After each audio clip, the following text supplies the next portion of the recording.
घर में सब्जी रखने की जगह नहीं होती और तू इतना सारा कूड़ा कबाड़ा उठाकर घर ले आया। माँ, सब्जी मंडी में एक दुकानदार इसे फेंक रहा था तो मैंने ले लिया। मैं इसे कबाड़ी को बेच दूंगा, हाथ में 2 पैसे ही आएंगे। ये लो रेशमा, ये सारी रद्दी तुम कहीं घर में रख दो, कल सुबह ही बेच कर आ जाऊंगा। रेशमा वो सारी रद्दी उठाकर घर में रखने लगती है। तभी उसकी नजर कुछ किताब पर पड़ती है और वो उनमें से कुछ किताबें छांटकर अपने परिवार से कहती है, अरे इतनी महंगी महंगी किताबें भला कौन रद्दी में फेंक सकता है? आप जानते हैं कि एक किताब 1500 की आती है।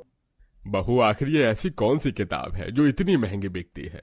माँ जी, ये गवर्नमेंट जॉब की तैयारी के लिए किताबें हैं। इन किताबों को वो स्टूडेंट पढ़ते हैं जिन्हें आईएएस ऑफिसर बनना होता है।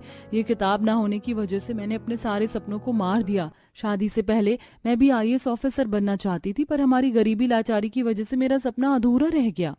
बहू, ये तो बहुत अच्छी बात है।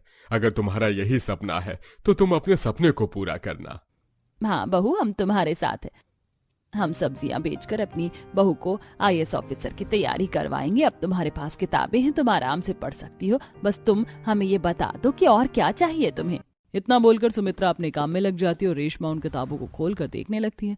अब इसी तरह कुछ दिन बीत जाते हैं और रेशमा अपनी सास के साथ बाहर बैठकर पढ़ाई करती है और ये देखकर उसकी अमीर पड़ोसन, अरे सुमित्रा, सब्जी बेचने के साथ साथ अपनी बहू के हाथ में किताब क्यों पकड़ा रही है? अरे उसे भी सिखा सब्जियां कैसे तौली जाती है। भला इस उम्र में बहू को पढ़ाकर क्या दिखाना चाहती है? बहन, मेरी बहू आईएएस ऑफिसर बनना चाहती है और मैं तो बस अपनी बहू का सपना पूरा करना चाहती हूँ। और जब मैं हूँ सब्जी बेचने के लिए तो मेरी बहू को क्या जरूरत है सब्जी तौलने की? बुरा मत मानना बहन, पर इंसान की जितनी चादर हो उतना ही पैर फैलाना चाहिए। कभी भी गरीब इंसान आईएएस ऑफिसर नहीं बन सकता। आईएएस ऑफिसर तो मेरी बहू ही बनेगी।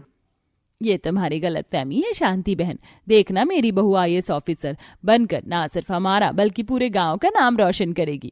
सुमित्रा की ये बातें सुनकर शांति को बहुत गुस्सा आता है और वो घर में जाती है और अपनी बहू को आराम से टीवी देखता देख उसका गुस्सा बढ़ जाता है और वो टीवी बंद कर देती है और अपनी बहू के हाथों में किताब थमाकर उससे कहती है, देख रही है बहू, ये मोटी मोटी महंगी महंगी किताबें।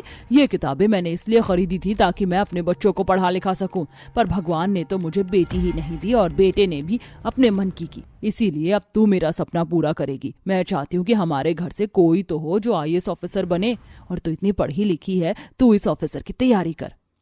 पर माँ जी, मैंने आपको पहले ही बोला था, अब मेरा पढ़ाई में बिल्कुल भी मन नहीं लगता। मुझे नहीं करनी पढ़ाई। मन नहीं लगता तो मन लगा बहू। तुझे मेरा सपना पूरा करना है और इस गरीब सुमित्रा को दिखाना है कि आईएएस ऑफिसर गरीब की बहू नहीं बल्कि अमीर की बहू बनेगी। शांति जबरदस्ती अपनी बहू को आईएएस ऑफिसर की पढ़ाई करने को बोलती है। समय यूं ही बीतता है और एक दिन, माँ, आज जब मैं सब्जी बेच रहा था तो मेरे